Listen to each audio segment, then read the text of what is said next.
Ho ho. Am I on?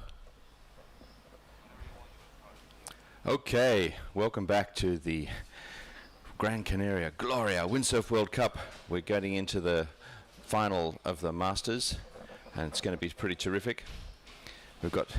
That's the final result from yesterday, which was a very impressive outcome for Philip Costa and other finalists, Marc Paré, Miguel Chapuis and Liam Dunkerbeck.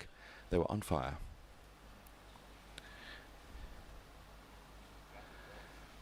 Here we go. Today we're going to be kicking off with the Masters, who have a semi-final and a final to go.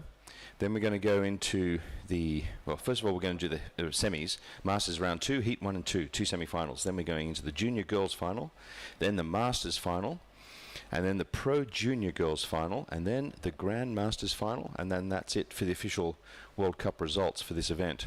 After that, a new thing's happening.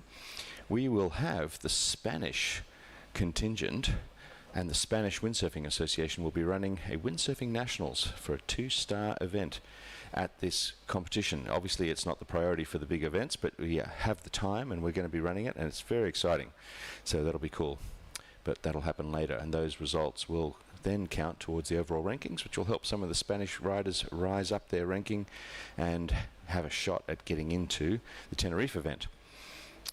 But we'll leave all that for a conversation later.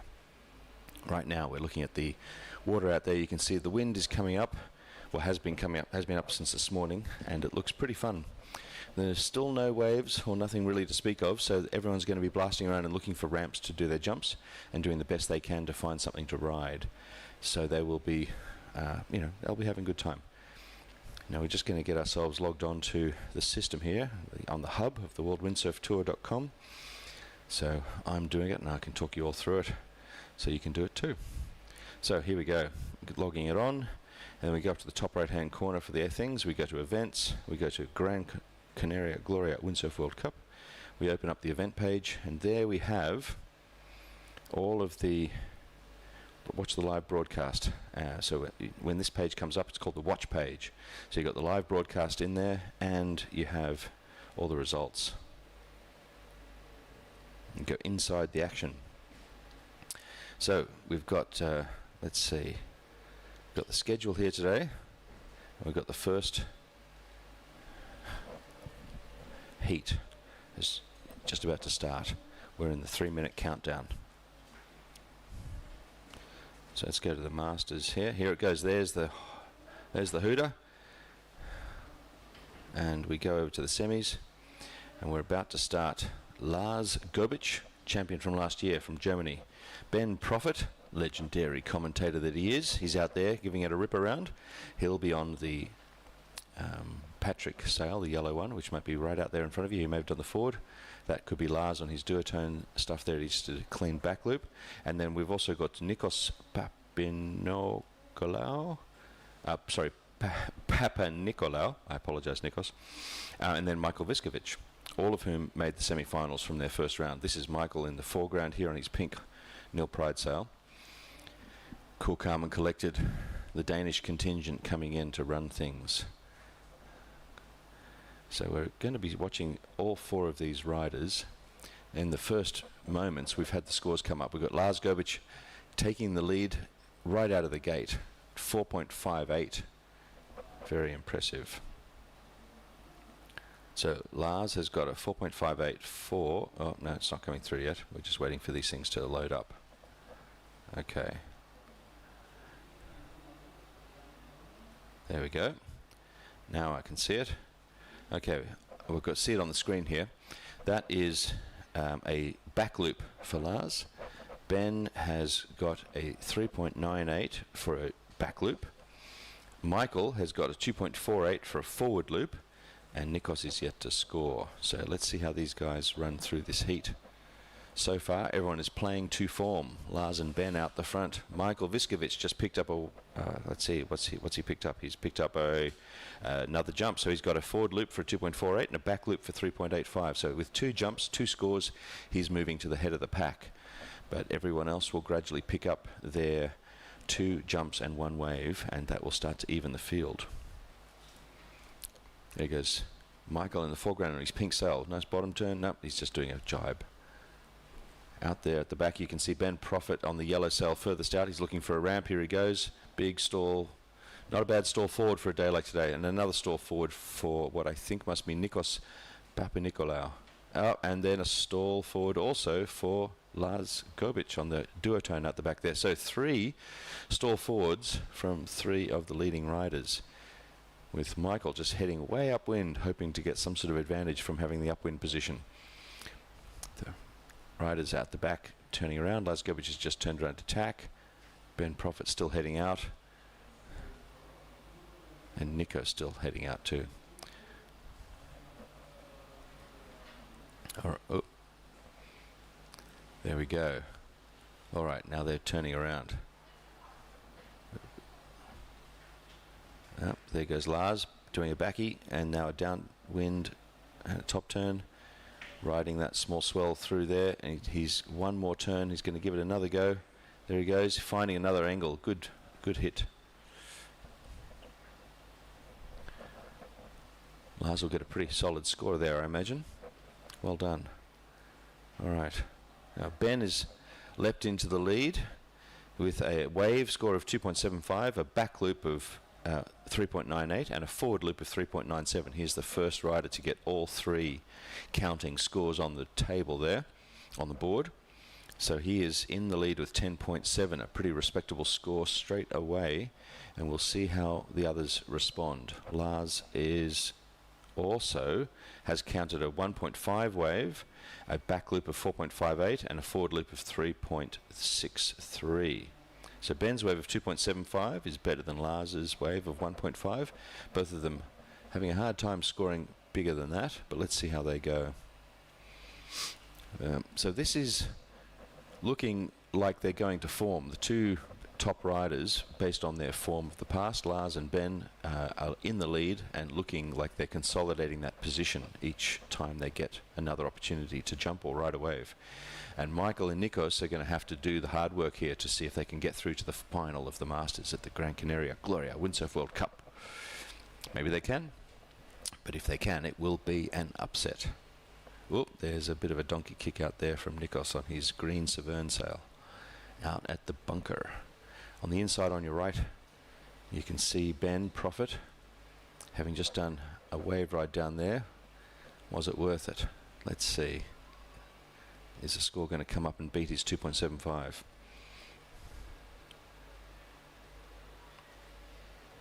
It doesn't look like it. Well, no, he had a 1.62, so yeah, he has pushed his score up, so that was worth going in there. Now he's scooting on at the back.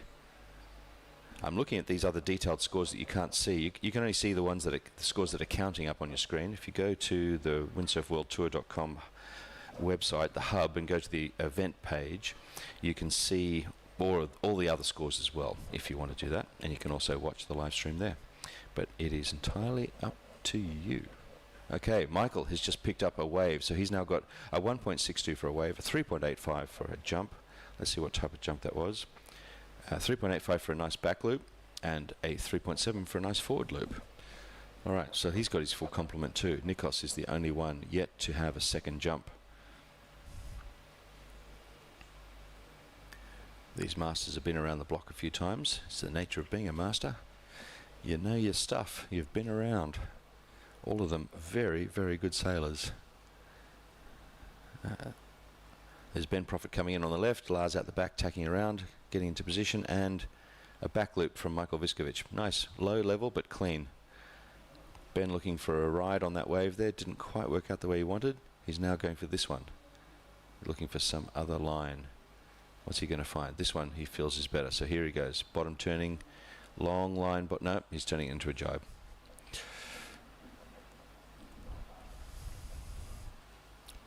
Lars in the lead with 3.45 overall, and Ben Prophet with 10.7 right behind him. Coming up closer is Michael Viskovic with 9.17. Still within striking distance with 5 minutes and 18 seconds to go. And I wouldn't write off Nikos either. You never know. He's very good. Now people will keep telling you that today is not normal POZO, but that just means it's not 35 knots. it's still pretty nice sailing. Everyone's out there planing around and having a lovely time. Scenery is gorgeous. All the classic POZO architecture there right up on the waterfront, looking very charming. And the water's crystal blue and the skies are clear. It's a great place to go sailing.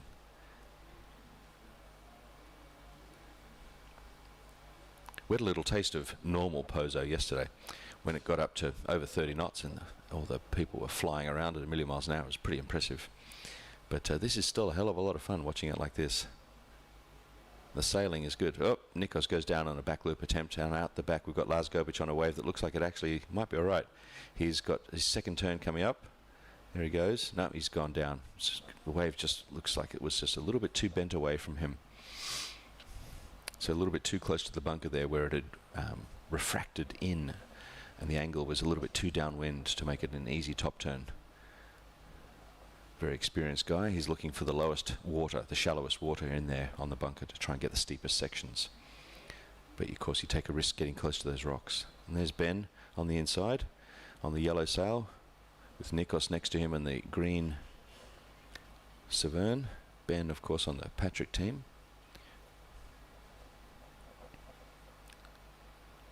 Three minutes and 38 seconds to go. Michael seems to be on a wave here. I wonder if he's going to ride this. No, he's going to let that one go. Some of these wind swells are looking like they're better than they were earlier, so they're promising, but it's still have to get on them with enough wind. And as you can see, they're not planing there, so they're in a bit of a wind hole. You can see that gust in the foreground coming across the water, so you can see that that means that there is a broken breeze coming across the competition zone. Michael Vescovic and Ben Prophet both in the light breeze at the moment, and out the back you can see Lars also in that, but he's in the wind line. He's picking up speed now as he comes in. But Michael's on the inside, just getting near these gusts but not getting going. There's Nikos on his green Severn. Now he's getting going. He's out in that wind line, so he's going to stay out there probably and enjoy the wind while everyone else is on the inside stuck for a little while until that wind fills in. Could be a good move from Nikos, and with 2 minutes and 40 seconds to go, you never know. That might give him an edge. He's got a steep mountain to climb though. Nikos' total score is 2.93. He is a long way from the lead, but Michael Vescovic 10.55 now. He's within he's within 0.15 of Ben Prophet. Michael Vescovic is taking the fight to Ben with 2 minutes and 20 seconds to go. Lars Gobic in the clear-ish with 13.82, but Ben is vulnerable.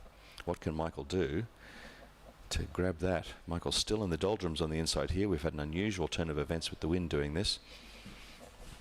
Very unusual, but we'll see how this plays out. 2 minutes to go. The clock is counting down relentlessly. Everyone has scores on the table. Everyone has a wave. Everyone has 2 jumps.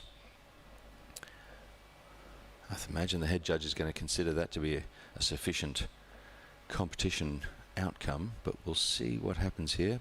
Ben, even out near the bunker, is struggling with that breeze now. There's a strange hole that's come into this space. Unusual. Let's see how this goes. If anyone can get some wind coming in particular Nikos, if he could come up. But Michael, Ben is vulnerable. 1.5 minutes to go. Ben's on a wave. He's doing a bottom turn. Gets a soft top turn. Lars behind him looking for the same sort of thing. Ben looking for a score to keep him away from the threat from Michael. Second top turn. Also a bit soft, but there it is. What can he pull off? Lars behind him surfing a little bit more aggressively perhaps. Maybe has a bigger board that's keeping him up and going more between those slower parts of the turning. Ben's on the inside, down he goes. I don't know if that wave is enough to get him up there, but we're in the last minute, 59 seconds to go. Pressure is on. Ben Prophet to defend and Michael Vescovic to attack. I'm sure Michael would be very keen to attack, but at the moment he's standing fairly still. Okay. Let's see.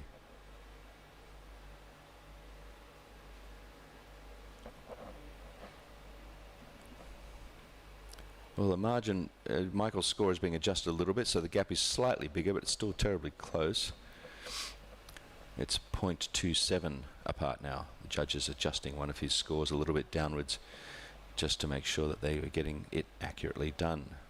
Judges do that from time to time. They sort of put in an initial score and then they have a think about it. Sometimes they adjust it, and that's their experience. So we trust the judges to make good decisions. They're very, very experienced people. that is the end of the heat, and it looks like Ben Prophet, with the skin of his chinny chin, has made it through with Lars Gobic into the Masters final, and Michael Viskovic, despite his best efforts, is relegated to ending his pathway in the semi-finals with an equal 5th in the competition, and Nikos an equal 7th place. Congratulations to those two athletes, and let's see what Lars and Gobic have next.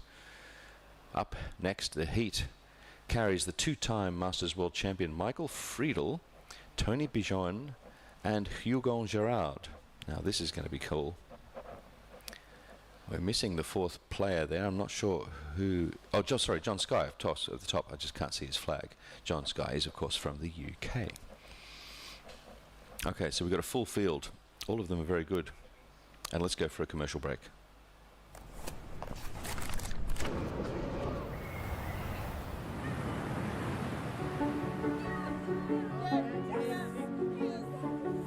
Sometimes, nothing happens exactly as you planned. Destiny takes its time and changes your plans when you least expect it. Maps fade away, so you can discover paths that don't exist on paper. And getting lost is just the beginning of another new adventure. Because on this island, sometimes the best stories are the ones you never planned.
Gran Canaria, an unscripted island.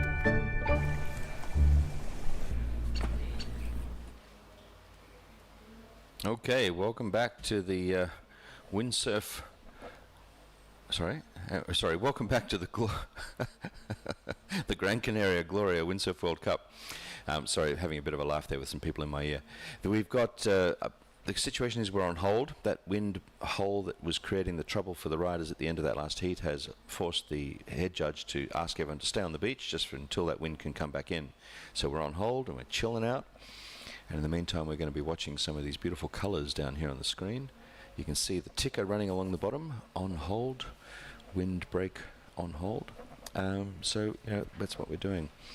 We'd like to take the opportunity to thank all the people involved in making the event happen, I guess. Would be a really nice thing to do. You can see down in the bottom right-hand corner there, you've got a little VW logo. They've been helping out with a lot of the cars for the staff and the athletes for the event, so that's very nice of them. We thank them very much, VW Commercial Gran Canaria. We also want to thank, of course, the Dunkerbeck family for organising the event. They do, tireless, non-stop, 24-hour work for this event. They're always here and always doing things. Right now, they have a whole bunch of school kids over in the main tent, which they're hosting them and showing them, talking to them about all the things that are to do with windsurfing and coastal environment and having a good time. So that's really cool. There are always layers that are going on at the event, always things that are bringing more people in and working with the community. It's really quite cool. We'd also like to thank the PWA and World Sailing for the sanctioning of these events around the world. And the PWA, obviously the wonderful legacy holder of the world titles and the grand nature of how things work in the scheme of windsurfing. It's a proud legacy. And World Sailing, just the operating body to make sure that everyone's, doing the things, having the proper sanctions. Governments do love to have all that proper sanction stuff, don't they? And down the bottom in the ticker you can see the Channel 3 Challenger 3. You can see some of those old results coming through there. That's what's going on there. They're just plugging some of those things so you can see the challenges. Then there's Challenger Heat 2 coming up. You can remind yourself about how those results went. You can see Carlos Kifa Quintana got a 10.63 in the Challenger men to storm through. He did very well. Takumi Moriva, he did very well. Giuseppe Costanzo got knocked out, and Michael Viskovich was knocked out. Then you come up with seeding round 1, heat 1, junior boys. So it's fun to see the ticker run through so you can see all those results come. We might let the scene do the talking for a little while we have a bit of a break and hope for the wind to come back. Yeah, so fingers crossed and enjoy the scenery. We'll see you when the action is recalled from the head judge.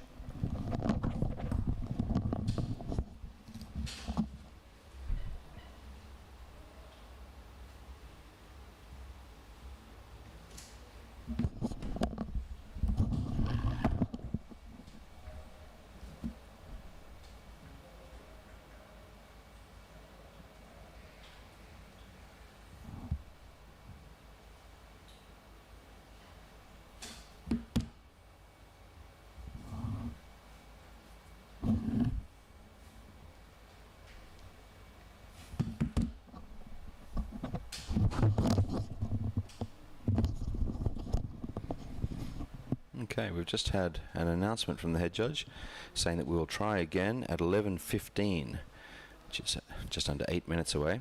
The semis, the seconds of the Masters semis will go out and try again. That must mean the wind is coming a little bit more, which is great to hear, great to see. The Masters, let's have a look at who's in that heat. We called them up earlier, but let's just now have a bit of a deep dive on them. So, we'll go to the bracket. And we'll go to the Masters, full bracket of Masters, and let's go over to here. Now we've got that heat. You can see if you're looking at this website and all these details, you can see that Lars Gobich and Ben Prophet have gone through. We've got nice new graphics to show that. Red arrows, looks cool, making it very clear who's going through and who is not. You've got Michael Viskovich and Nikos Papanoko in the holding period. And then, I'm just trying to get back to that. And then we go, okay, there we go, Heat 2, semis. John Sky from the UK, Michael Friedel, two-time world champion, and Tony Pijuan and Hugh Gon-Gerald. Michael has been travelling around on the tour for quite a long time now. He and I are good friends, and we've been competing against each other quite a bit. John Sky's been in the scene for a long time, and he's been all sorts of different roles. He's been one of the great pros coming out of the UK. He's had all sorts of roles, including being on the PWA board, advising as an elected athlete, advising on rules and how things should be run. It's very helpful. All those roles that the athletes play are all extremely helpful, making sure the rules are solid and clear. It's important that the athletes have a voice in everything, obviously. Generally, sports are better run when the athletes have a strong say in how things work. Some sports don't seem to agree with that. That's kind of crazy. So the athletes are having a great voice, and John's been one of those people who's volunteered a lot of his time to help that happen. But Michael has been on tour now since about at least 3 years, since the COVID sort of return, and these last 2 years he's won that world title. He was competing for it in the first year when Arnaud Frenet won it from Chile, or originally from Belgium. Arnaud was a great Masters rider. He competed and did extremely well, so that was kind of cool. And that was the first time there was an official world title for the Masters, and then since then Michael's won the next two. So a lot of Masters are attracted to that field because they're very, very good sailors. I mean, Michael, for instance, was in the seeding round 1 he had a high enough ranking to automatically be advanced seeded into the 28 top riders at this event, which tells you something about how well he's competing. And even then, he very nearly made it into the quarterfinals of the single elimination for the men's, and that was pretty impressive. Michael runs an island company called Seven Islands. It's a production company, sorry, called Seven Islands, here in the Gran Canaria, and does a lot of work making great media with partnering with different companies. So he has really good relationships with all the media around the place, and he's a guy who knows how to get things done. And look at those sailors out there. They're moving around now much better than they were before. All that wind is filled in, so this is very promising for a start in what looks like 5 minutes. Okay, well, that may be the start of the countdown. Look at that.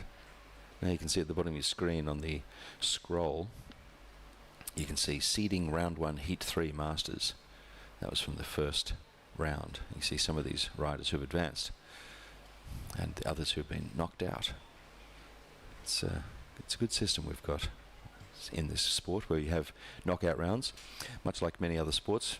Tennis has a similar sort of knockout round system at all the major events. Very common in sports. That's a good system. Surfing, of course, is our closest comparison, isn't it? And they tend to do heats of 2, and then they have an overlapping heat, so there are 4 surfers out on the water, but they have separate judges for 2, and then another group of judges for the other 2, and they overlap halfway. So it's a system that Kelly Slater introduced, actually. So what happens is the first set of athletes go out for the day in surfing in WSL, and there they are. There's that heat that we were talking about, the advancing ones, one that was just completed. Lars Gobic and Ben Profit advancing. Michael Viskovic and Nikos knocked out. Now, getting knocked out in the semis means, if you're third, it means you're equal 5th, because 4 people go through, so you're the next position, and there are 2 semis, so 2 people get equal 5th. And then in 4th position, it means you are after those 2 people who came third, which means you're equal 7th. Now, there's a discussion going on where perhaps it would be worth talking about points determining whether it should be equal 5th or, in fact, 5th and 6th. Should the person who comes third in a semi-final, for instance, 2 people, what if the person who had the higher score got the 5th and the person who had the lower score but still third got 6th? Interesting proposition. We shall be talking about it more with the athletes. I suspect it's going to be a difficult conversation to agree to do that, because conditions are not the same at in different heats, and that's a big factor. So it's a different scoring opportunity in different heats. This has been a discussion that's had for a long time. But anyway, there we go. It's a good discussion to have. It's always healthy to continually talk about what the rules should be.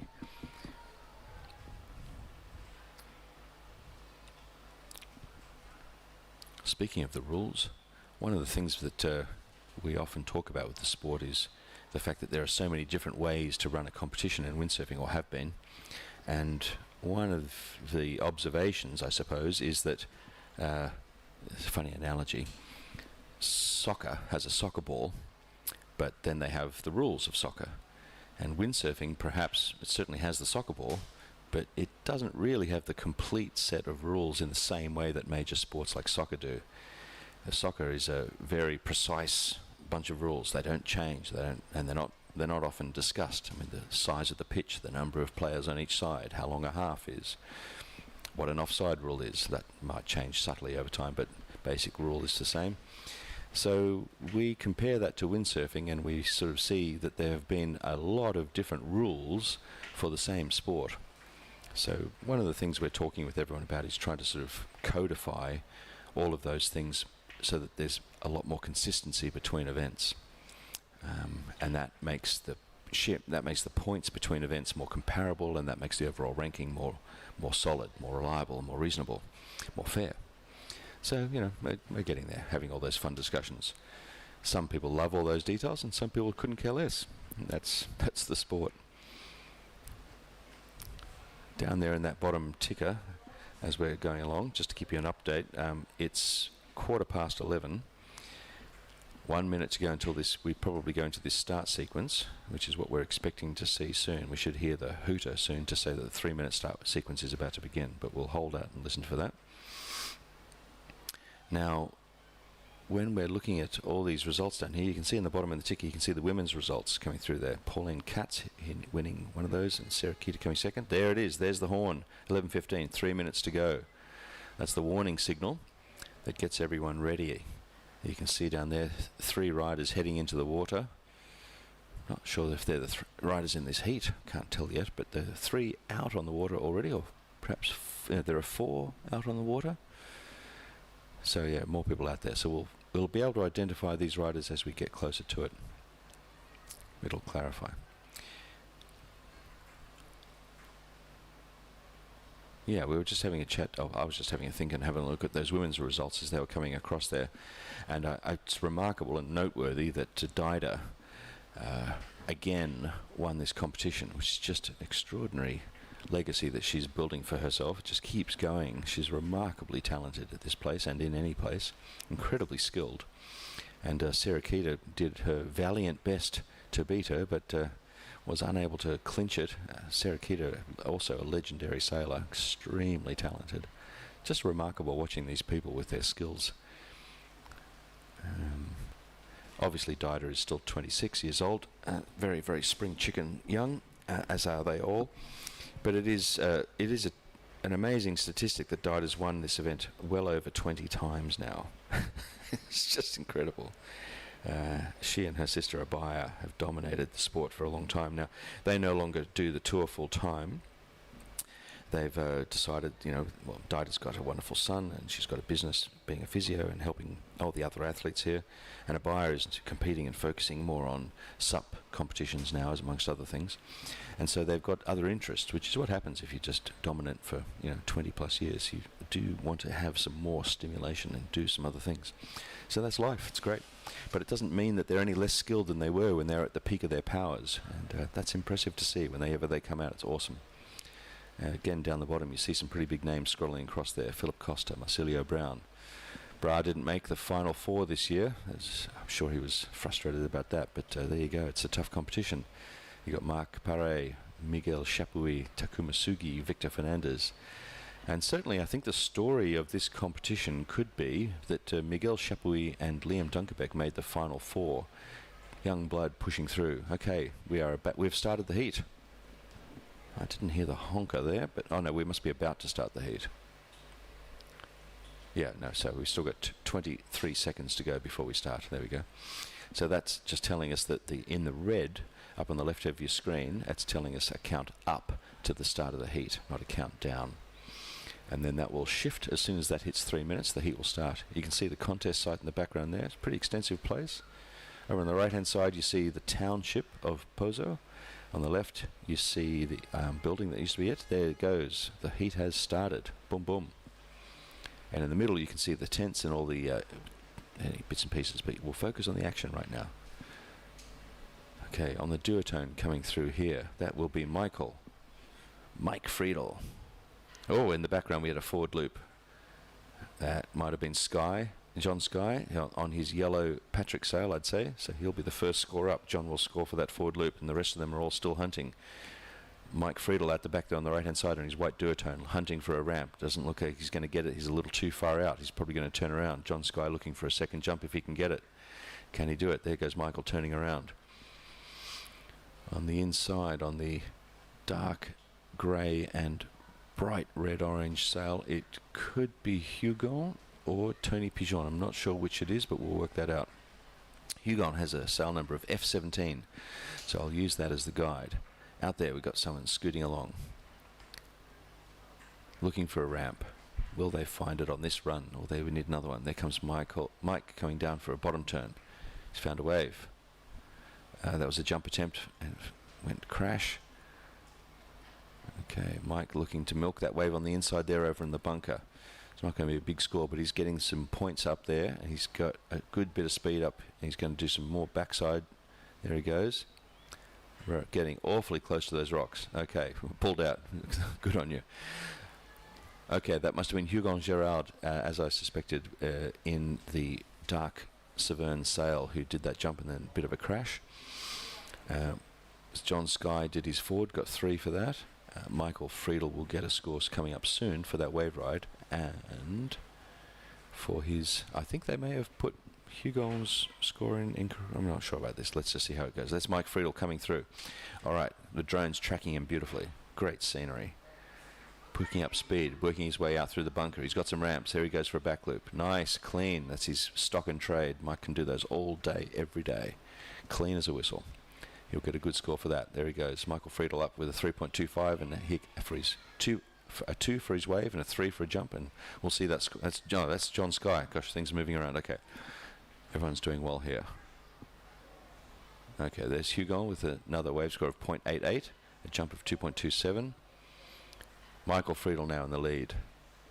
John, nice back loop. He and John are obviously knocking it out of the park for each other here, head to head. As is so often the case in these heats, the first minute or two of these heats in POZO tend to be a flurry of activity where people are getting their jumps in. And then frequently, oh, there's a nice forward attempt. Clean. Ooh, he's down. Oh, that's going to count against him, I think. We'll see how he goes for that. Let's see what happens there. Here's our friend at... Okay.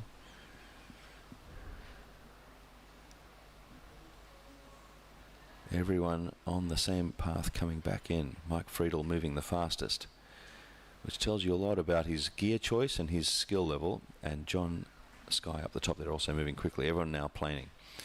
Moving fast is a very important part to getting a good jump, and having power, speed and acceleration out of slow spots is a very important part of riding a wave here very well. You need to be powered up. So while the wind is light and may not be normal experience in POZO, but you need to have that bigger gear to push. You need to have a bigger board, you need to have a bigger sail, you need to have a slightly flatter board so that you get the acceleration. Without which, if you can't move, you can't win. Pretty basic stuff. Easy to forget. But here we go. Sail with the E on it. That must be Tony Pigeon. I was wrong. That was Tony who's got the... Oh, he's down again. That's an E20, E25 or 35. So that's Tony with the Severn, my mistake. And that means Hugon is in the pink Neil Pride. Michael and John Sky neck and neck at the front. Michael on 9.9 overall. John Sky on 9.65. They will both improve their scores. Here's John Sky scooting along. Great pickup from the drone. Good acceleration. Working his way through these pieces of chop to try and find the ramp that he's looking for. Or wants to find. Nope, he's tacking around out the back. There goes John moving around. Tony Pigeon on that now correctly labelled Severn coming in. Hugon Gerard heading out. And a forward attempt, but... Oh, what happened there? I'm not sure what happened there. Michael Friedel has just increased his lead to crack over 10 with a 10.15. John Sky still now on 9.9. Both of them edging up their scores steadily with 7.5 minutes to go, or 7 minutes and 23 seconds to go. Those two are cracking on while the others are not having the same scoring impact. Down on the right-hand side, Tony Pigeon goes for a backside. Mike Friedel in the great drone shot. Drone following him as the #1 seed in this heat. Drone pilots keeping track of all the best people, so they're assuming that will attract the best action shots for the audience, and the judges also like to watch it too. There's a 20 to 30 second delay between reality and what appears on your screen, which turns out is very helpful for judges. So if they feel like they're not quite sure what they saw, or they want to have another look at it, they simply turn their heads to the screen that they have in the judges' room, and that 20-second delay allows them all to see what they just wanted some extra clarification on.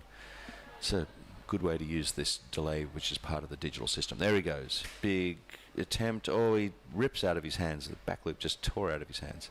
Okay, the sail. John, big bottom turn. Nice slashing top turn. And he pulls out. He's too close to the rocks. But that was one turn that was pretty good.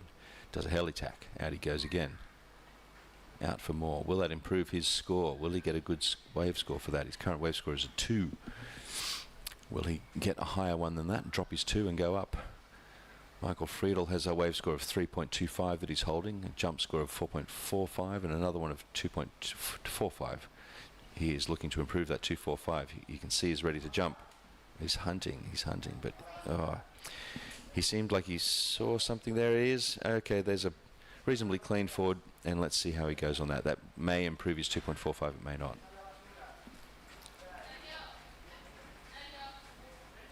John Sky currently in the lead after that move. John with a jump of 3.12, a wave of 2.62, and a jump of 4.78. I'm going to go to the website now to give us more information about what John's jumps are. He's got a forward loop at 3.12 and a back loop at 4.78. And his best wave is 2.62, so he improved on his 2. Michael has a wave score of 3.25. He improved on a 1.7 earlier, 1.75. He's got a back loop at 4.45 and a forward loop at 2.45. So yeah, that's where they both sit. John Sky now in the lead, 10.52. Michael trailing him at 10.15, and Tony and Hugon well behind. Not going to make it through at this rate. Destined for equal 5th and 7th, unless they can really step it up here. All of these riders got through the first round, out of the round of 16 and into the final semis, and so they're all very, very good. You can see someone down on the beach here giving some signals to the riders. Communication with the riders and assistance is allowed, and they're all allowed to do it. That is, I believe, Mike Friedel's son, also called Michael, giving him some information that he needs, using probably some coded language that they've developed with signs and hands. Those two are a hell of a team. They travel everywhere. They have a lot of fun. It's really cool. Oh, big jump out the back there from Tony. Landed back loop. That'll improve his score a bit. Let's see if he can get him up there. Tony's already up to 7. That's a big improvement. Oh, 2 jumps just on the trot there. That was one from Hugon Girard in the pink and Mike Friedel on the white duotone. But I'm not sure that they were either of them were very good. They're both a little wet, so we'll see if that improves anything. John Sky holds the lead with 10.52. Oh, there's another forward from Mike, who's just immediately got planing and got into another forward.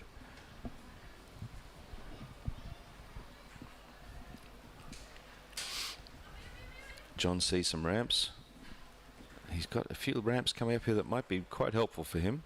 Oh, another forward from Mike out the back. Mike's pushing, well, not desperately. He's pushing hard to try and get this going. Ramp coming up here for John Sky. Here he goes. Clean forward. Yeah, very nice. Well done. That was a good one. John is more likely to move ahead with that score than I think the ones that Mike had. But Mike had the forward that he did right at the back was pretty good. Pretty good. So let's see what happens there when those scores come through. Again, I'm going now to look at the... yeah, John's just jumped up. His forward loop there has gone up to 3.78. His previous one was a forward loop at 3.12, so he's improved it by 0.6.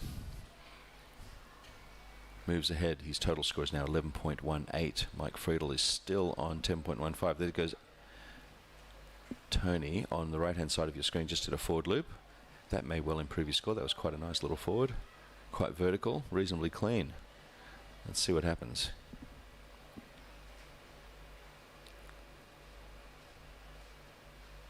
Tony's best forward right now is at 2.78. Can he... Oh, he's gone up. That went up.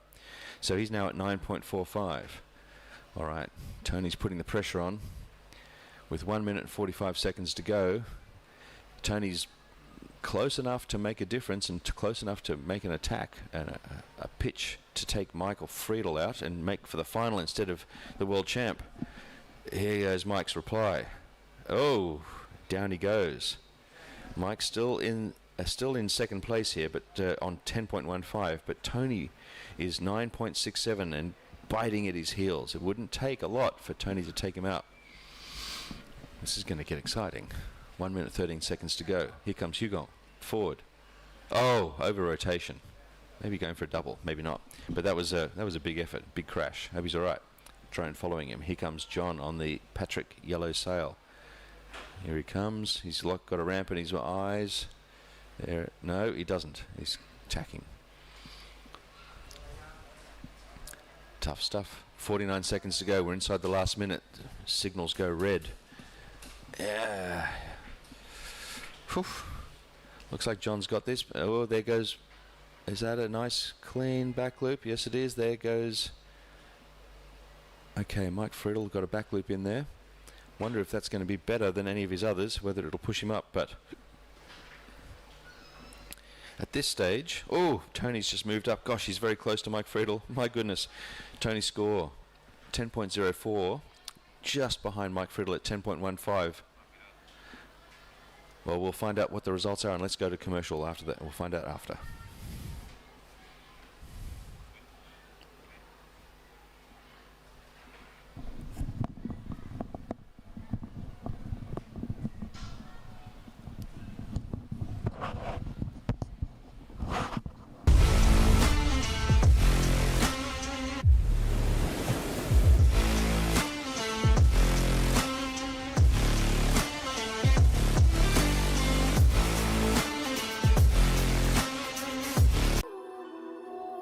La KS3 Lithium es tan ligera que se convierte en una extensión de ti. Descubres una nueva forma de sentir la ola. Y ahí es cuando nace tu surfing más creativo. Are you a windsurfing school, instructor, or club? Well, it's never been easier to promote your business and start a WWT one-star event, joining thousands already participating in the global 5-star pyramid. One-star events are open to all ages and all skill levels. Flat water? No problem. Waves? No problem. The only requirement is fun. Head to worldwindsurftour.com today for easy steps to sign up. Bring them to the water and let them play.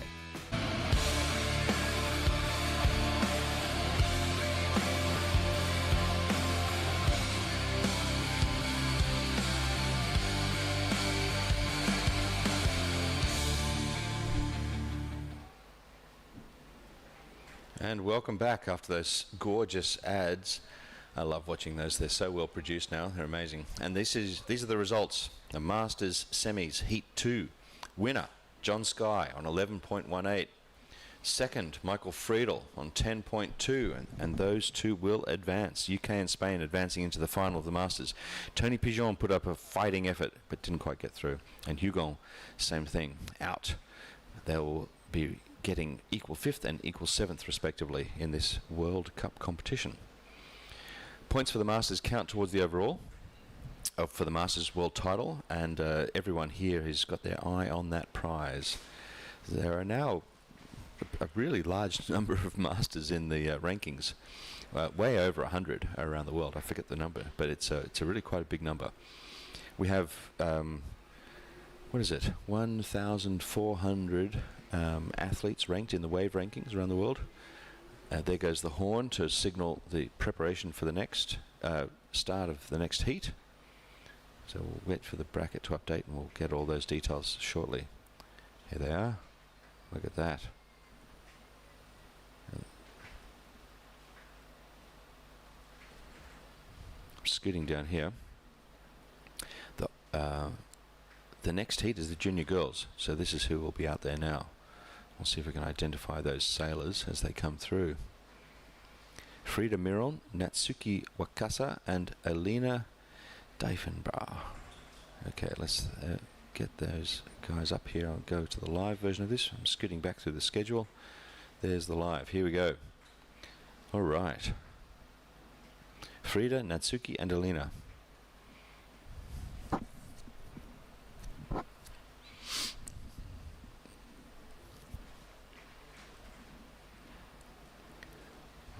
Only just started this heat. No scores are posted yet. They're all out there hunting, looking for their waves.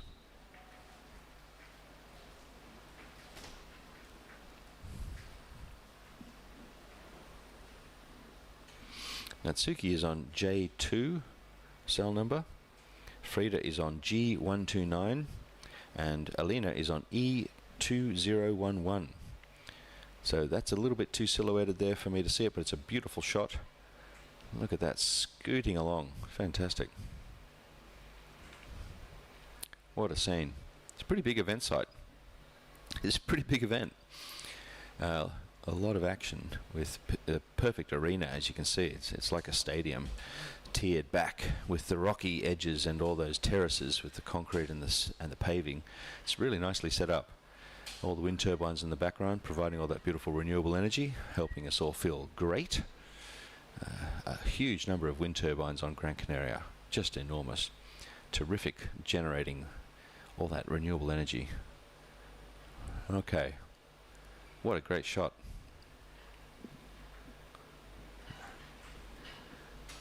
I can tell you that Natsuki has scored a 2.5, which was a forward loop.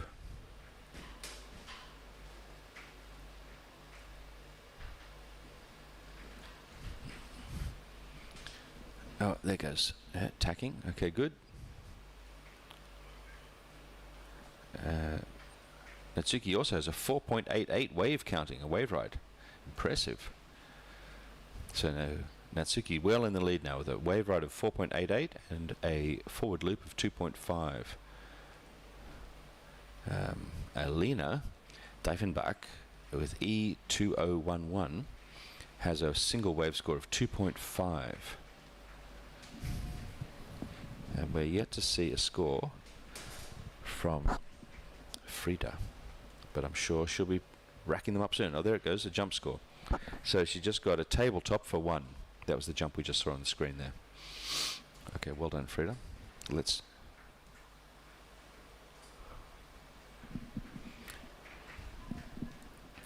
I'll be calling scores out for all of you guys out there watching this while the technical team sorts out a problem with the scoring bug that goes onto the screen. I'm sure they'll fix it soon.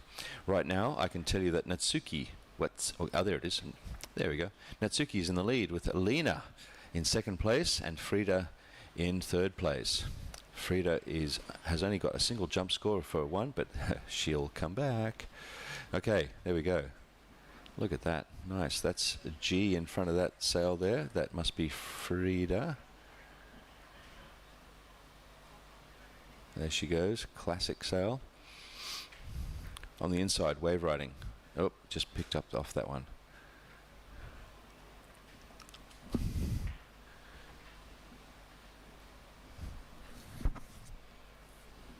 Wind seems to have picked up solidly now. And there... and she goes.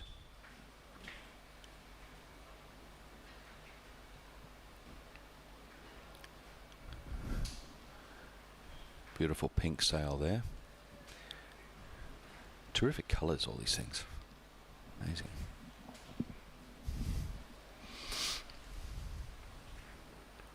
Okay. I'm waiting for some scores to come through. Natsuki clearly in the lead with 7.38 overall. Alina Diefenbach 3.95 and Frida on 1.27.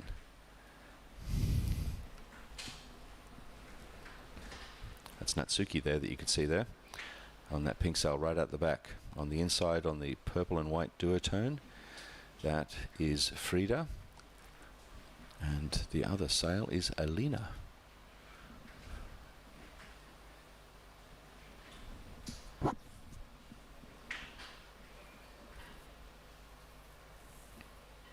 Alright, everyone's beginning their runs. Frida heading out, going fast, hunting for a ramp. What can she find? She's got good form, good speed.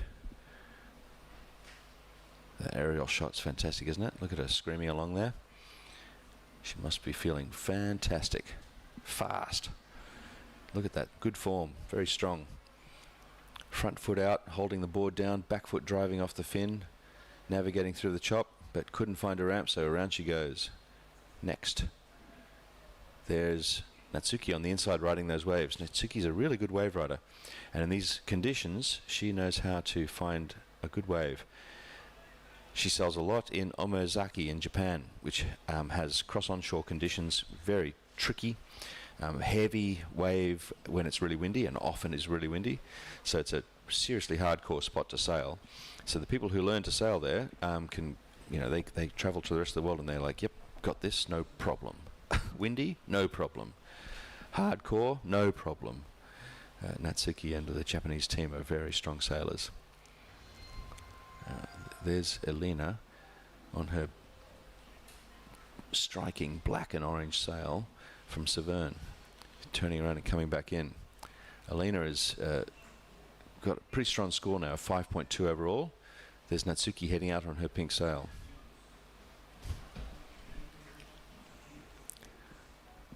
She's got good speed, good control. She's going to be looking for a ramp. What's she going to try and do?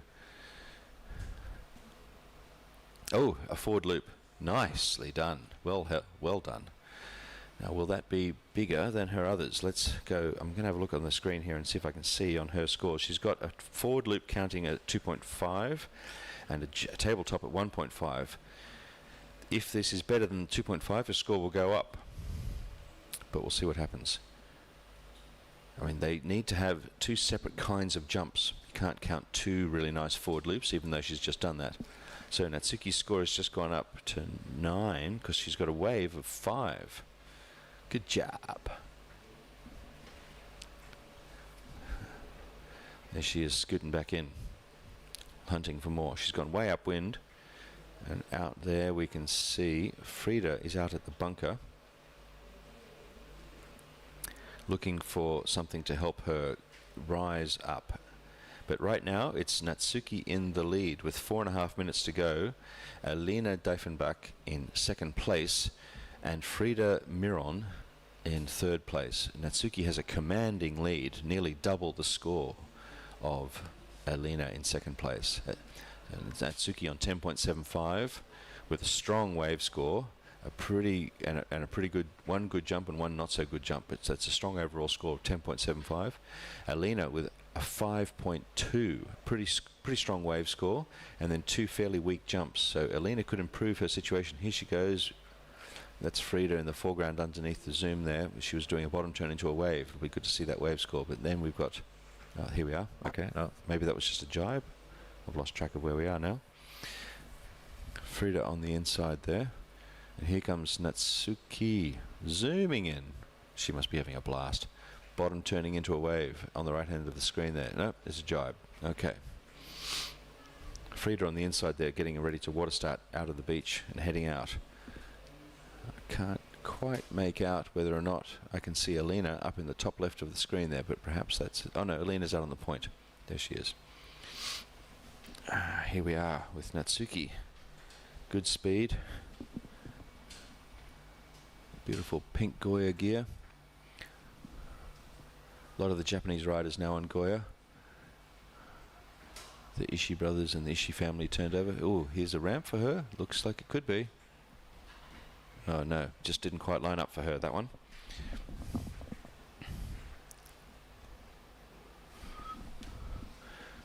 Just had an announcement come back from head judge out to all the rider group. Heat format, as we announced at Skipper's meeting, is 3-minute preparation plus 12-minute heat. 2 jumps, 1 wave. He's just confirming for some people who are asking. Athletes tend to hear the information at the start of the day and then get nervous that they've missed it, so they want it to be confirmed and reconfirmed, just so they are certain that they've got it right before they head out. Fair enough. Okay. Let's see what we've got here. I think that must be free to head out. We've only got 2 minutes left in this heat. In the junior girls, this is their last final. It'll decide their placings for the overall event. They've had 3 finals to give them all a shot at, giving their best possible performance. Natsuki has been very, very strong. We'll announce the overalls after this, of course. Alina Diefenbach is pretty good there. No, we've got 2 duotones out there, so I'm not sure. Only one of them obviously can be Frida. Perhaps the one on the left-hand screen is someone else entirely in the next heat. So I would wager that Frida is on the right-hand side there in the competition zone. Just did a little rocket air. Natsuki out the back there with 1 minute 30 to go. Not moving, not planing. So maybe that light wind bubble has come through there again, as it did in that first Masters heat. Not sure, but we'll see what happens. Either way, it looks like everyone's got scores. Frida has only got 1 wave score and 1 jump score. She'll be looking for a second jump.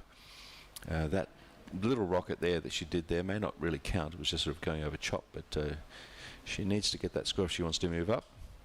1 minute to go. We're about to go into the red inside the last minute. There it goes. Boom. timing clock is red. It's a helpful signal to say, look out, last chance.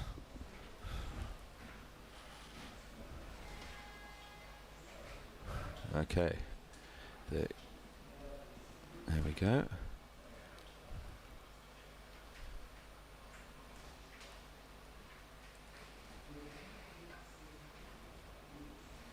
Oop. Okay. Well, there was a bit of a wave ride attempt there, and that heat is over. The clock was slightly out of sync with the timing. The buzzer is gone, and that heat is done. So we'll see what the final results are as the next heat heads out and we build up the tension. We will go to a commercial break shortly to thank our sponsors and celebrate this sport. Have fun. Go for it.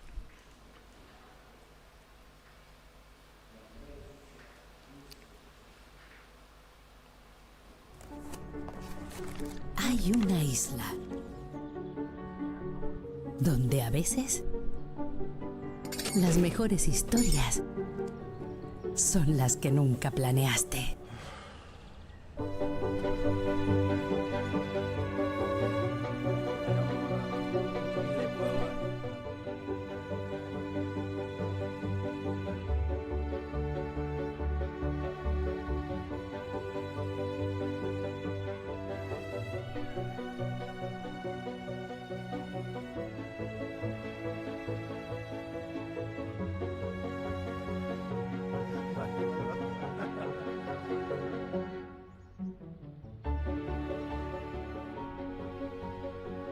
Gran Canaria, una isla sin guión.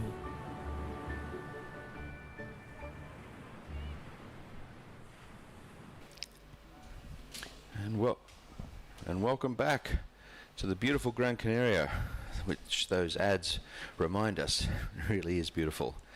And they talk about having adventures, don't they?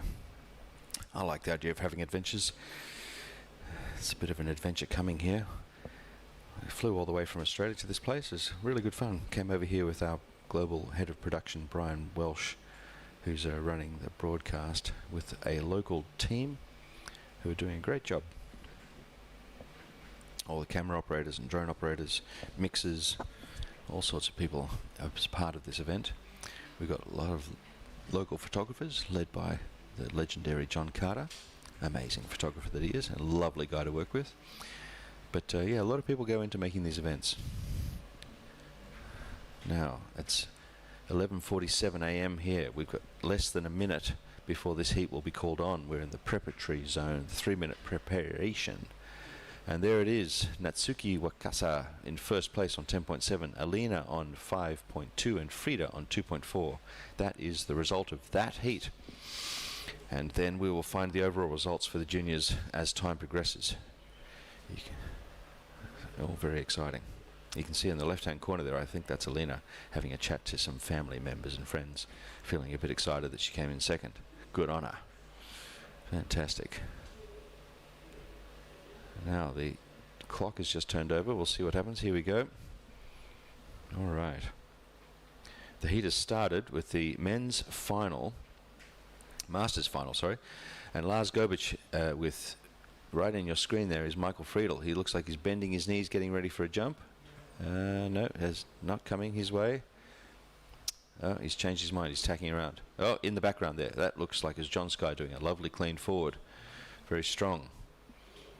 Unless that was Lars Gobich in the foreground, both on duotone here and Mike Friedel. So let's see who that was.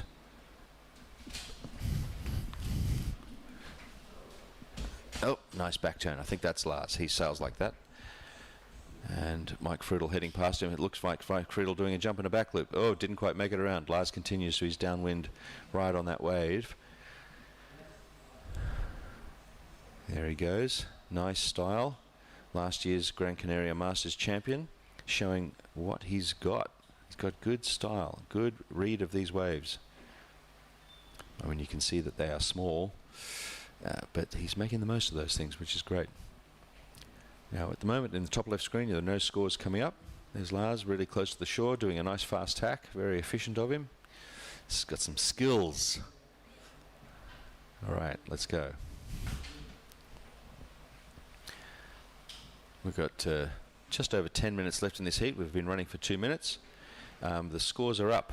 Ben Profit is leading with a back loop of 4.42. Good on you, Ben. John Sky is in second with a forward loop of 3.22.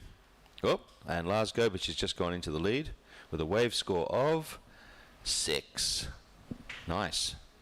Okay, so the judges are getting their feet and finding where they are. Look at this, scooting along full speed. I think that's Lars. He's got a launch pad here. No, oh, he doesn't like those. Okay, he's tacking around. But you can see the wind is well in now, and they're moving really fast and well. That's John Sky on the inside on the yellow, bright-coloured Patrick. And Ben Profit on the other simmer sail on the yellow, heading out there on the right-hand side. Sorry, I may have called it Patrick in the last heat. I apologise for that, Ben. Gee, that's terrible. The yellow was confusing me. There he is on his simmer sail. That beautiful colour, bright colour.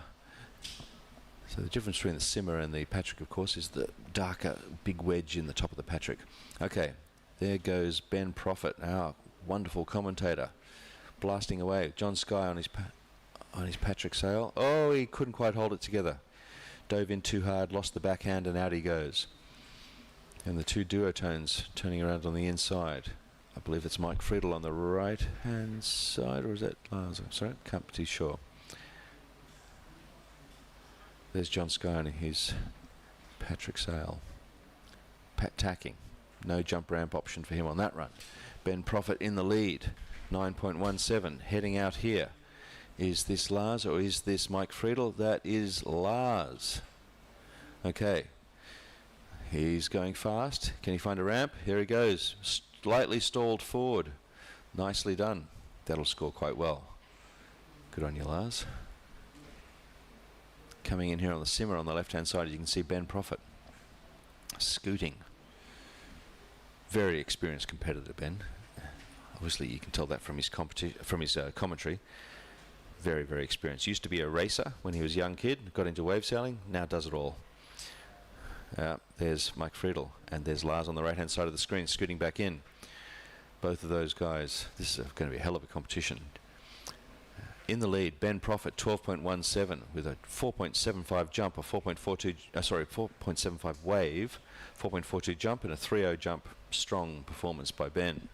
Experienced, seasoned competitor. Lars pushing, getting him closer, but he's only got one wave at 6.38, which is a huge wave score for here, and a jump at 3.95. He's still yet to get another jump, which will make him very dangerous and likely bring him into the lead, but let's see how he goes.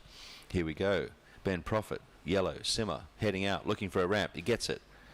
Stalled, clean, beautiful forward. Great job, Ben. He might even increase his second jump score there. Let's see what happens. I'm just going to give you his best jump score is a 4.42 with a back loop. His forward best one was a 3. That one might be better than the 3. Let's see what happens. He may move ahead. Lars Gobich hunting for his second jump. John Sky has one wave, 2 jumps. He's just looking to improve his score. He's got a bad back loop at 0.5 that he crashed.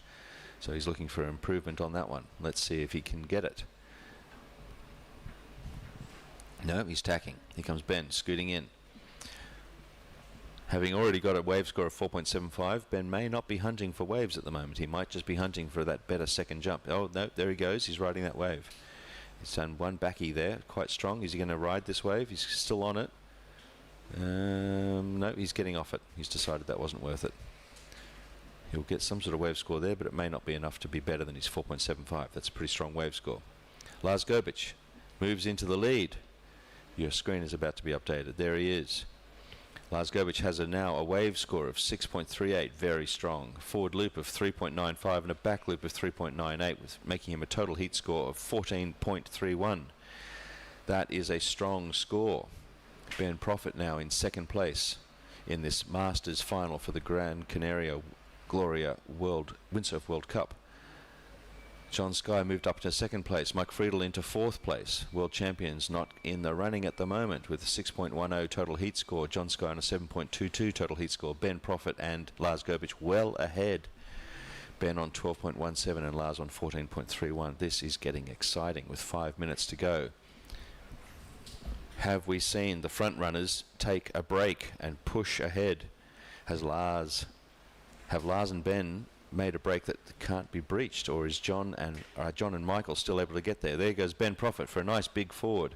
Will that be better than his other one? I don't know. Big, beautiful simmer sail there. Ben, I'm making up for calling it a Patrick sail, I think, in the other heat. So I'm talking about simmer a lot. Okay. Here we go. Now, is that going to change his score? Is Ben going to move ahead? Haven't seen any score changes yet. No, it's not. He got a 2.88 for that. Not quite big enough to eclipse his other one. Okay. Here comes Lars, moving fast. Drone's capturing him. He's looking for a ramp. He's out the back near the bunker. There he goes. Back loop. Oh, a push back. Oh, actually, that will score quite well. I think Lars may have just made it harder for Ben to catch him. Let's see how he goes. That was a nice pushy off a very small wave, and did really well to get that. There comes Ben scooting in on his yellow simmer. Can he find a wave?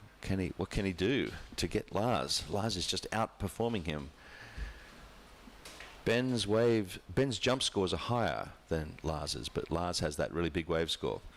Ben's jump scores are 4.42 and 4.22.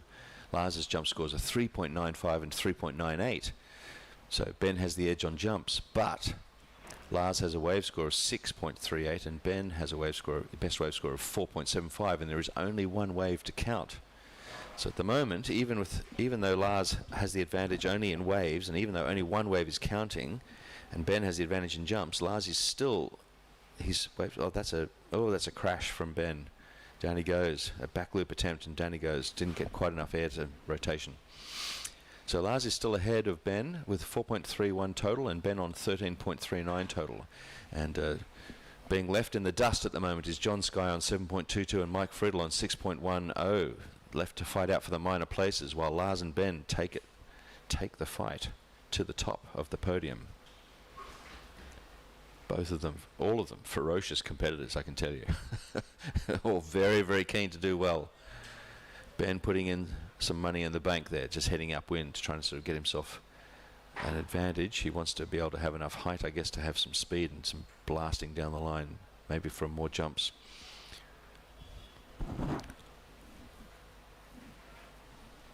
Mike Friedel on the inside there, one hand, turning around for a attack.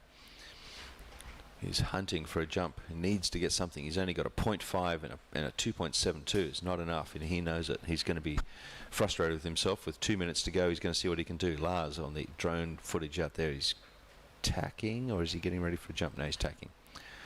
Okay. Oh, I feel like I'm biting my nails here. This is getting exciting. John Sky looking for a ramp. Can he get something to boost his score? He's got to get out of these low scores. Tacking. He's better than this. He can do better than this. So can Michael Friedel. With 1 minute 40 seconds to go, everyone can still take this out. But these competitors who have not got big scores, John Sky and Michael Friedel, it's getting harder and harder for them to hold it out. John's got the podium position, and Michael's got the leather medal in fourth. What's going to change? Let's see. Ben Prophet coming around on a jibe on the inside on his yellow simmer. Mike Friedel getting signals from his son. 2 hands in the air, basically saying, just get more points, Dad. Just get more points.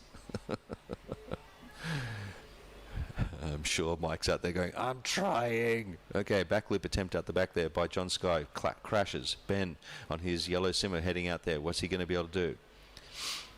Has he got a ramp? Doesn't see down there. Is this a ramp coming up for him? Is this something? Can he? No. No ramp. 44 seconds to go. Ben jibing fast.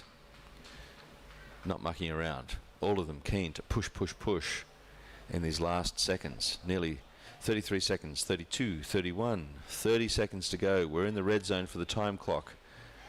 Scores haven't changed much. Lars still in the lead, 14.3. Ben Prophet, 13.39. This is for the title, the Masters title for the Gran Canaria Gloria Windsurf World Cup. Masters competition. Who's going to be the champion? Right now it looks like Lars is going to win for a second year in a row. Ben's going to be frustrated in second. John Sky going for a one-hand kick out. Cool. I'm not sure it'll score well, but it was cool. Okay, there goes the honker, there goes the hooter. It's all done and dusted. My goodness. Mike Friedel moves up just ahead of John Sky. Has John got enough for that? Did that one jump get him enough? Oh gosh, that's terribly close right at the end there, but we are going to have to come back and get the final result after a commercial break. That was a great heat. Well done, everyone. See you for the full result after commercials.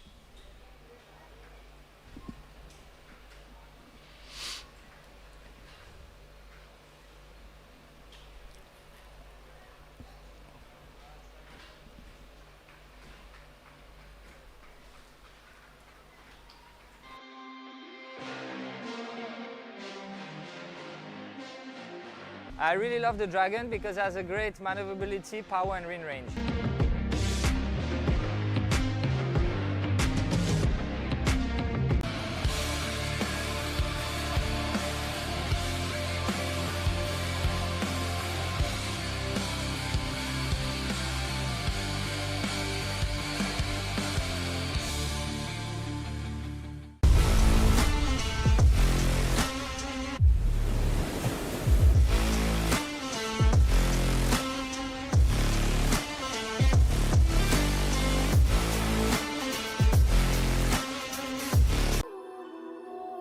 La KS3 Lithium es tan ligera que se convierte en una extensión de ti.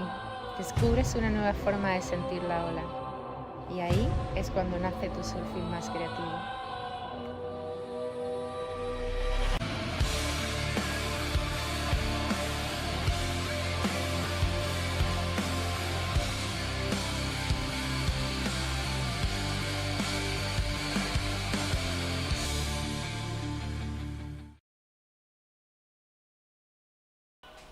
Okay, welcome back. Welcome back to the big event here.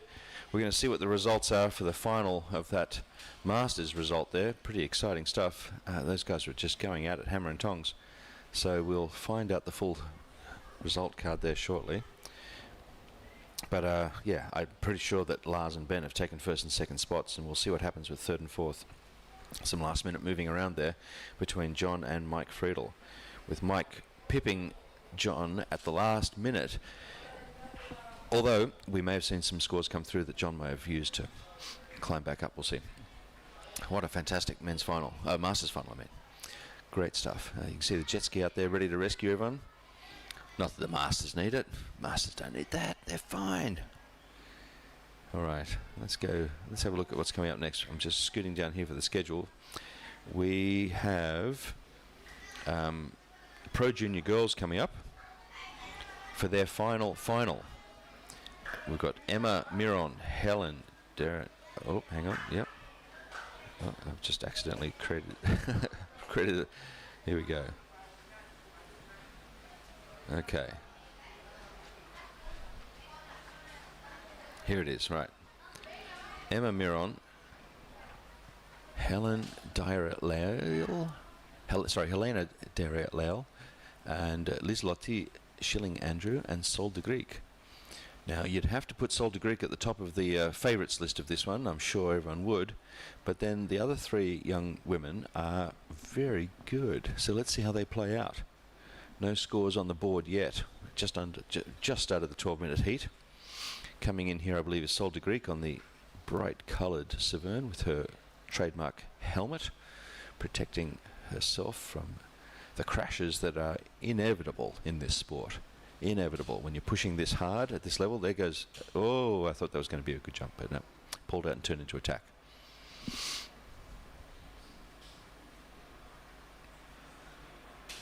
Oh, that was an attempted forward there, but a big crash. Not sure who that was, but we'll find out as we get closer. And you can see here we've got Emma Miron on G508 and Helena on G306. And Liz-Lotte on E247 with Sol on B5 for Belgium. E, of course, stands for Spain. G, of course, stands for Germany. And B, of course, stands for Belgium. Oh, and a forward loop out the back there. I think that was Sol on her bright pink sail. from Severn. Here we go. The first score is coming up. Emma Miron has a 0.5 for a forward attempt. The previous heat confirmed. Lars Gobic in first place, Ben Prophet in second place. Michael Friedel did pip him at the end there for third place, and John Sky gets the leather medal. Sorry, John. Ba-ba. Oh, we're going to have fun with that later. Okay, back to the screen. Lizzie is scoring a 1.12 and has taken the lead. Emma Miron with a 0.5 in second place, but these are very early scores. Way too soon. Way too soon. Okay, let's see how we go.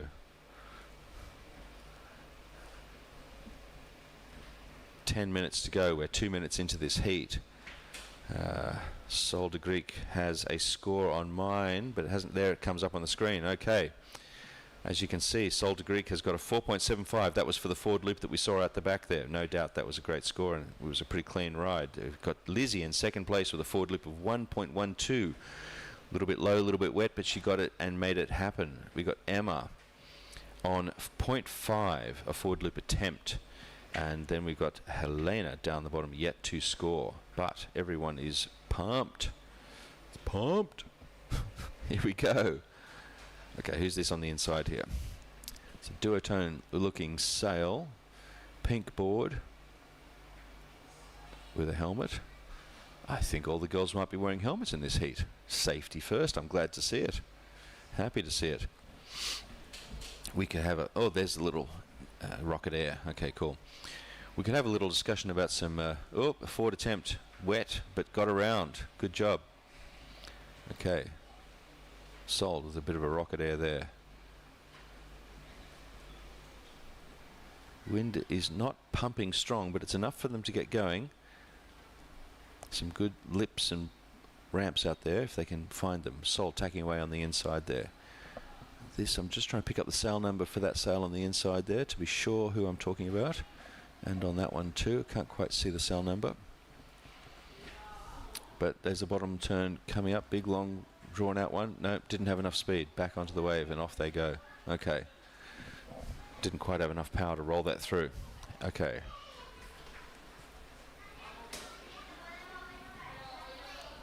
You can perhaps hear some children in the background. There's a whole class of kids who've been here this morning having a bit of a fun time, and they're all heading back around out of the tent now. They've been walking around having a great experience. No doubt any day off school and out and about would be a great experience. I know I would have enjoyed that. Sol doing a wave ride there. Okay, heading down the line. Looks clean, looks good. Sol clearly in the lead. Coming in very close to the rocks to finish off that maximum point wave score. Milking everything, not taking anything for granted. Tacks around, into the shore break, back onto the rocks, fins down. Now she goes. Hope she didn't damage the fins. This sail, can't confidently identify which riders are which, but we'll call them as we see them. Okay. Water start on the inside there on that pink-orange sail.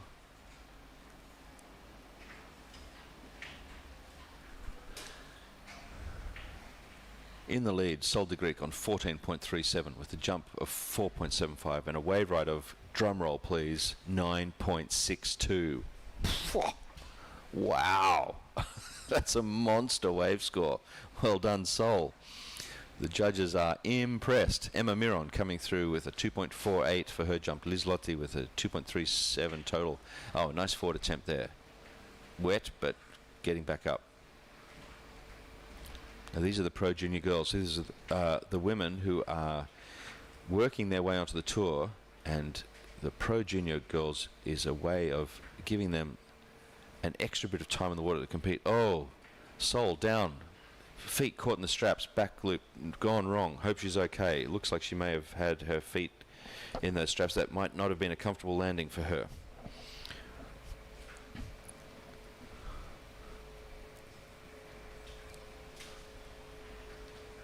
Now we've clearly identified Sol. She's easy to pick, but Emma Miron, I want to make sure G508 and Lizzie on E247 and Helena on G306. So let's have a look for those. Obviously Sol coming in. She looks okay. She doesn't look... No, her feet look like they're both in the straps. Bottom turning there. Someone's just gone down. I do hope Sol did not hurt herself in that failed back loop attempt. Is she coming in for a break, or is she going to tack around? Is she okay? We will see soon. Looks like she's okay. She's coming close to shore. Great drone shot. Sol in the background there has tacked around right on the inside. So yep, she's okay. Good news. The other three young women are charging around, all coming in at the moment while Sol heads out. On the inside here, coming around for attack. Still can't see these cell numbers clearly enough to be sure, I'm sorry.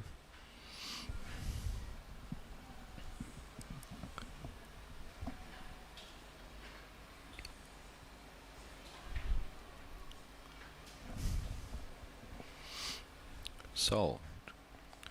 Simple clean forward.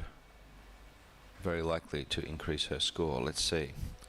Sol's scores include a forward loop at 4.75 and a back loop at 0.5. Now that forward loop that she just did then is not likely to be better than her 4.75, so probably it won't make a difference to that score. She's already on a whopping 15.25, way out in front of everyone, and her wave has been changed to a, more drum roll please, a clean full 10. That is the first 10 we've seen in this whole competition, and it has gone to Sol de Greek in the Pro Junior Girls third final.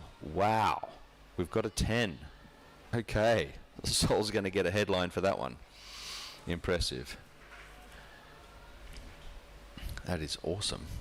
It's really hard to get a 10. That's fantastic. The judges must have been very impressed, obviously. All right, heading out here on the green Severn sail. Going for speed, drone following. Is there a forward loop attempt? Yes. Around she goes. That is a G. It's one of the Gs. Didn't quite see the number in time. I'm sorry, everyone. I'll get it.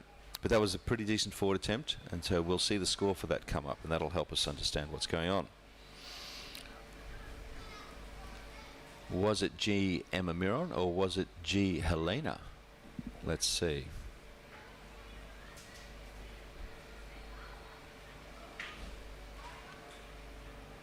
It must have been Helena because she's just moved up. So Helena looks like she's on that green Severn sail, and that must be G508, the number that we can see there. There's in your foreground, you can see Sol de Greek charging in. Authoritative, strong. Does not look even remotely threatened for the title in this third final of the Pro Junior Girls. She is an incredible sailor. Well done, Helena. Moved up to second place based on that. She just got a forward loop for 2.83. That sounds about right. Yep, we can confirm that that is Helena. Okay, so Helena's on the green Severn. We just need to clarify the others. And all we need now is to see a G or an E.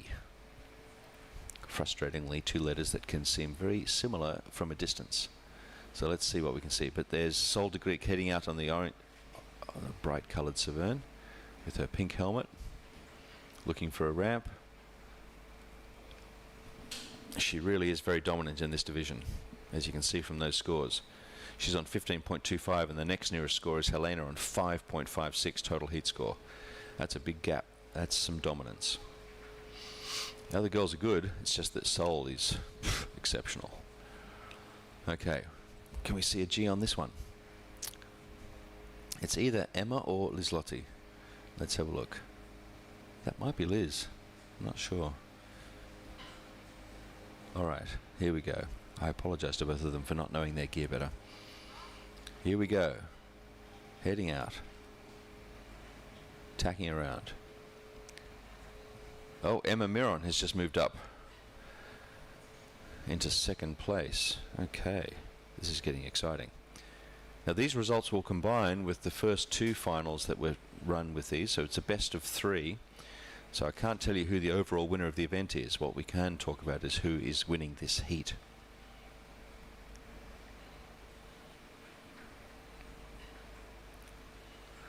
Sol in first place, and Emma is now in second on 6.1, leaving Helena in 5.56 and Lizzie in 4.42 in fourth place. We're inside the last minute, 56 seconds to go.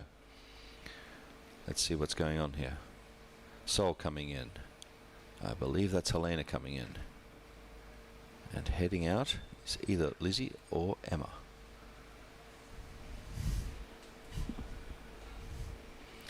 "37 seconds to go. Not much time left to change these scores. Sol doing a turn. There goes the hooter. It's just called, so the timing clock is a little bit out on your broadcast, but we've just had the hooter in the background. It's time to go for a commercial break. We'll be back soon.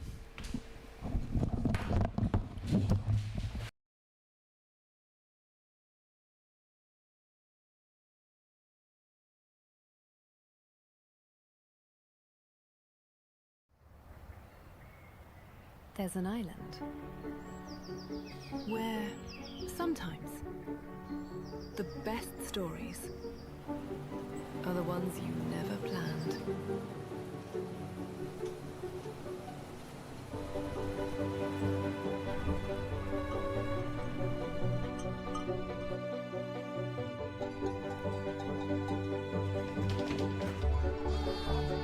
¿Dónde van? Que lo tengo desorientado. Eso se lo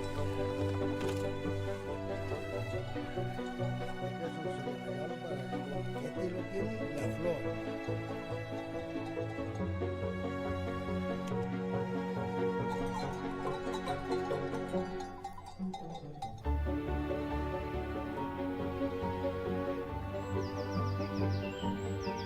Gran Canaria, an unscripted island.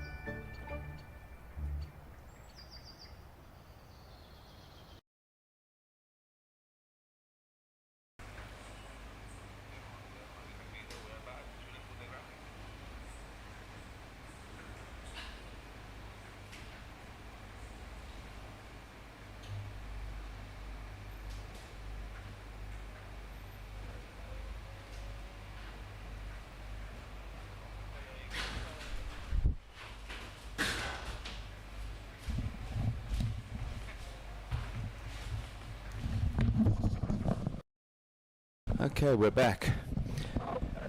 Here we go.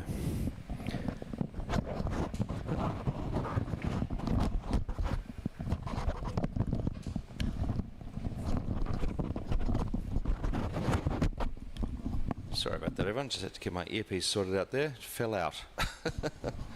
Okay.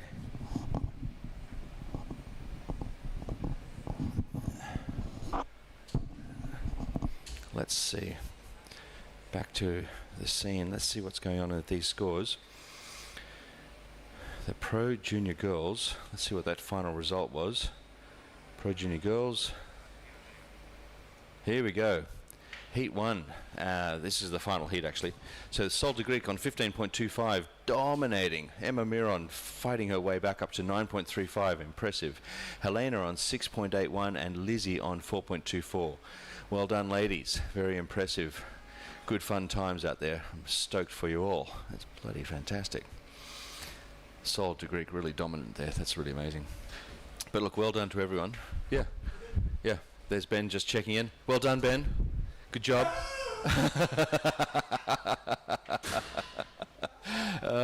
Ben's crying because he came second. Oh, he's crying. He did well. He did well. Hard to beat Lars. All right. Here we are in 3.26. This thing's time climbing up. It's got a few seconds to go before this heat start. The Grand Masters final. Now this is where we see some of the masters who were in the some of the masters are also Grand Masters.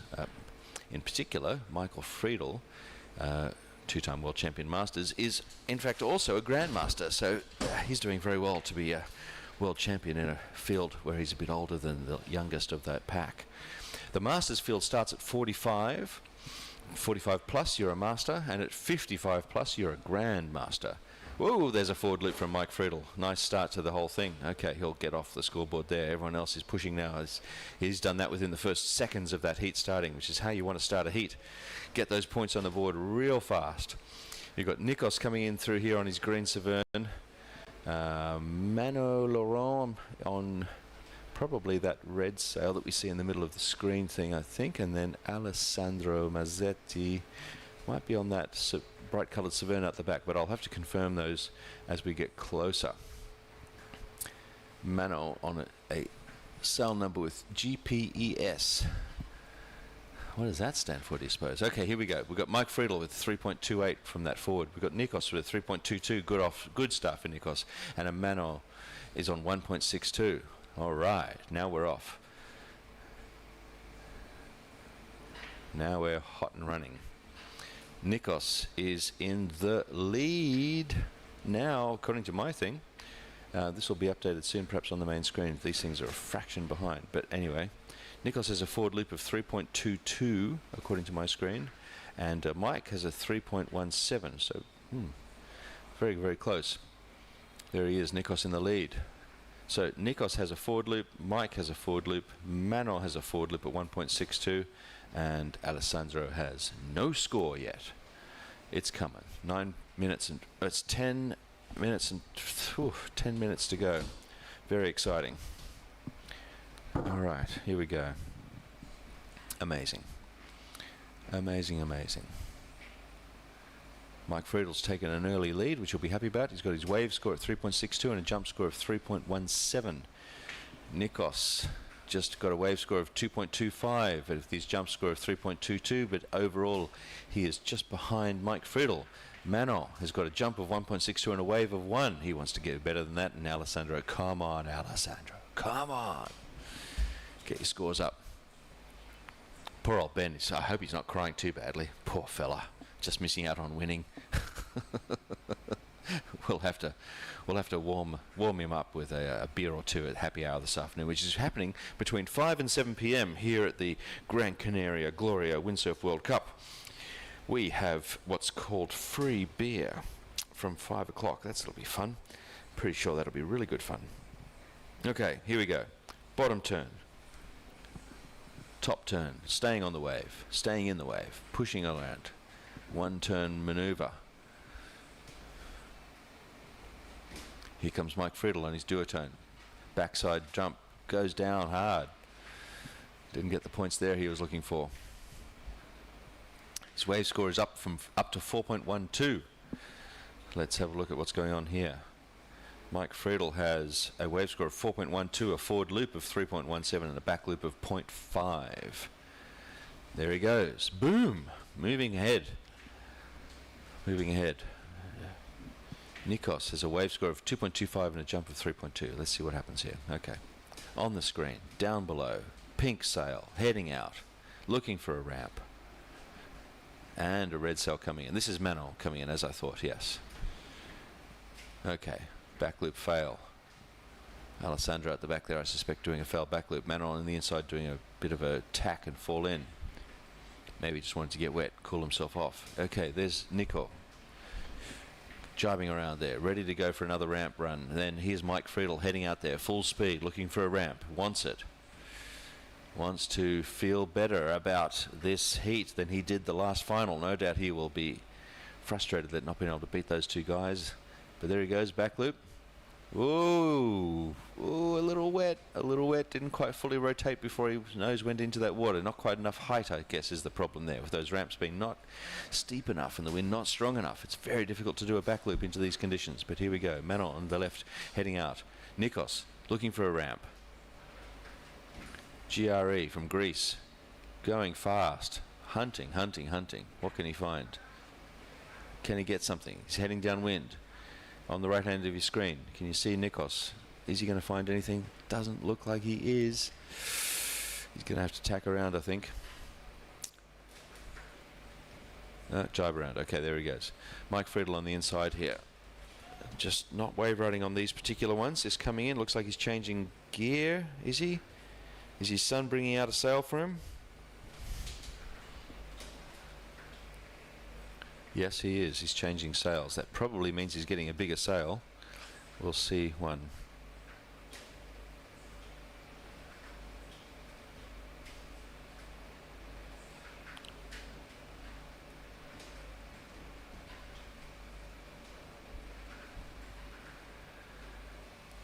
Ah, look at that.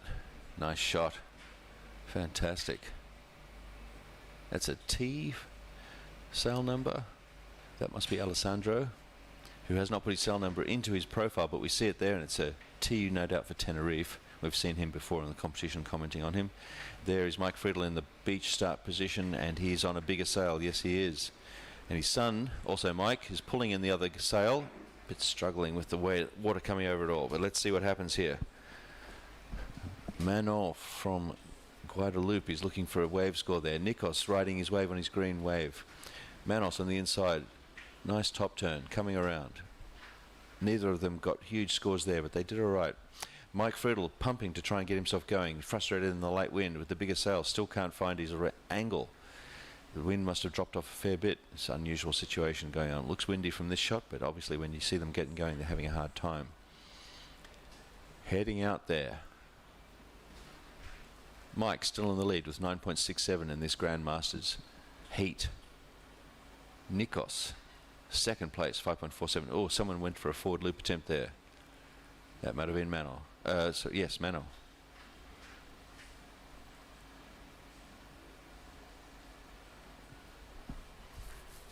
Alessandra's just moved up ahead of.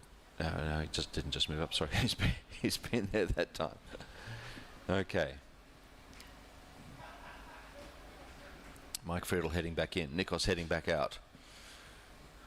Mike in the leads, 9.67 overall. Nikos, second place, 5.47 overall. Alessandro, third place, 5.05. Manon, fourth place, 2.62.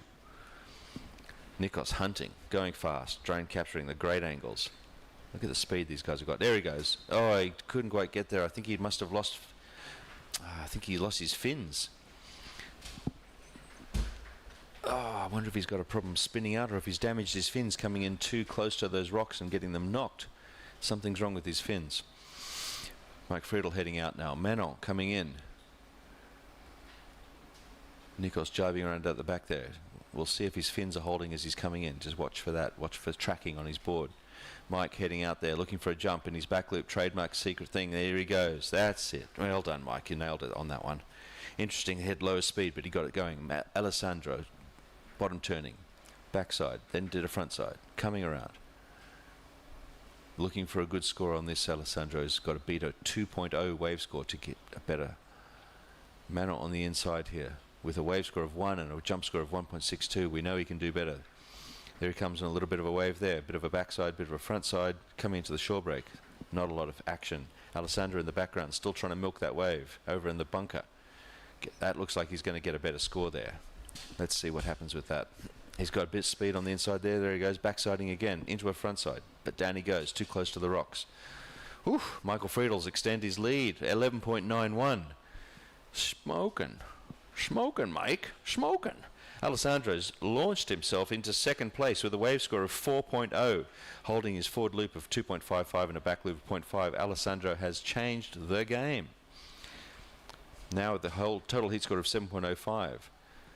With 2 minutes and 58 seconds to go, just under 3 minutes, it's still anyone's game. Anyone could win this. But Mike Friedel and Alessandro are starting to stake a claim at the top. Certainly Mike Friedel at 11.91 overall heat score is looking hard to beat in the Grandmasters division of the Gran Canaria Gloria Windsurf World Cup. And that would be a good feeling for him. Nikos on the view here from the drone, heading out, hunting for a jump. He needs a second jump score at all. He's only got one jump score of a 3.22. And that jump score is a forward loop. So he needs to get a back loop or anything else really. But he can't do another forward. I'm sure he knows that. So he's hunting for a ramp that's steep enough to do a back loop or something like that. Oh, there he goes. A forward attempt. Not what he needs. I guess he was just trying to improve on that single score of 3.22, but that will not do it. Not that wet one. Okay. Alessandra's got 6.93. Score went down from 7. There, Mano doing a nice little backside aerial coming into that wave. That'll improve his wave score. Another little backside. Hold on to it, Mano. Keep working it. Keep milking it. All right. That will improve his score a little bit. Let's see what it does to him. He's only got, he's holding a wave score of 1. I'm pretty sure that will be a better than a 1, but let's see how this plays out. With 1.5 minutes to go. Another forward from Mike Friedel. So Mike is on now 12.3 Oof, 12.67. Killing it, Mike. He's holding a wave of 4.88, a forward loop of 3.17, and a back loop of 4.62. Very nicely done, Mike. 12.67 heat score is a pretty respectable, strong score. Alessandro in second place on 6.93. Nikos on third place on 5.47. I think I just heard the hooter. Which means we're a little bit out of sync on the clock, but we are having a delay, of course, for the broadcast. That's how things go. But so ignore my commentary about what I hear in my ears and see on the screen in front of me. So we're focused on what I see on the screen in front of me, of course. So let's see. Can anyone make a break for this? Can anyone pull this up? This is the last heat for the official event, and then coming up after this, we will have the Spanish National Title Series. There's an event here in Gran Canaria and another event in Tenerife as part of the event, so it's going to be exciting, but we'll get to that in a minute.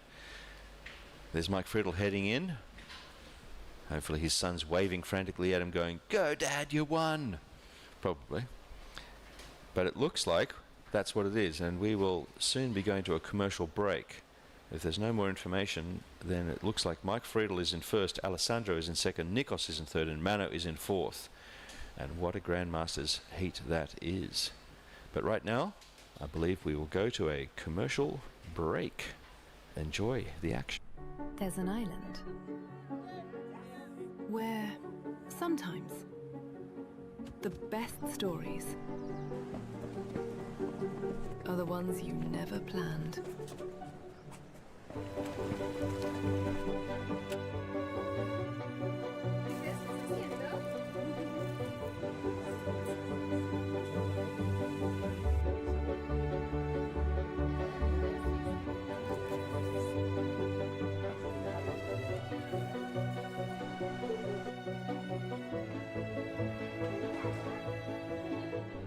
Gran Canaria, an unscripted island.